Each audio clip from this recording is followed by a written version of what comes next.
बकरा की आयत नंबर 3 में अल्लाह ताला फरमाते हैं अल्लज़ीना वो लोग युमिनून जो कि ईमान लाते हैं बिलगैबी गैब के ऊपर। ये गैब क्या है? गैब का ईमान हमने अल्लाह ताला को नहीं देखा, जन्नत को नहीं देखा, जहन्नुम को नहीं देखा, हमने कब्र को नहीं देखा, हशर को नहीं देखा, लेकिन हमारा ईमान है कि ये सब एग्जिस्ट करता है, इन सब चीज़ों का वजूद है। उसके बाद हम ये कहते हैं कि एक और अनदेखी दुनिया है जिसका साबका हमारा इस दुनिया में भी पड़ता है। बहुत सारी चीज़ें ऐसे हैं जिन्हें हम 5 सेंसेस से जो है महसूस नहीं कर सकते।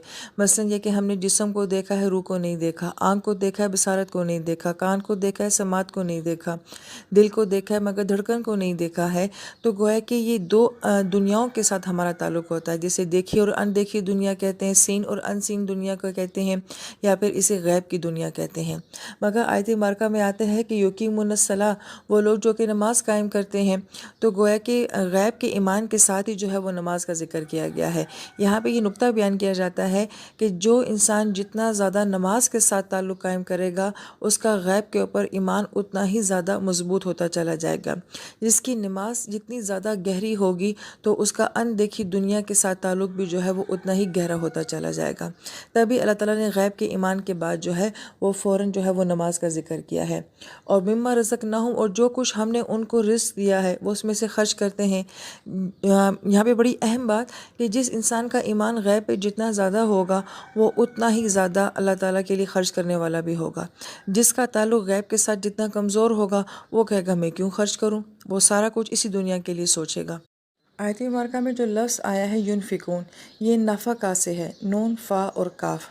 और नफ़ा का मतलब होता है सुराग होना।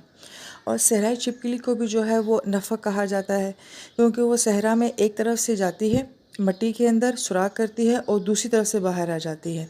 तो गोया कि वो 2 सुराग बनाती है।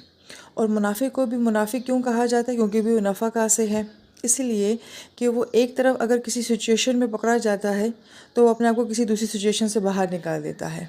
तो गोया कि उसने भी अपनी ज़िंदगी में जो है वो 2 सुराग रखे होते हैं कि अगर कभी मेरा निफाक जो है वो एक तरफ से पकड़ा गया तो मैं किसी दूसरे सुराग से बाहर निकल जाऊंगा। लेकिन यहाँ पे तो ये लफ्ज़ खर्च करने के लिए आया है। बड़ी खूबसूरत बात ये कि नफ़का से मुराद 2 सुराग हैं।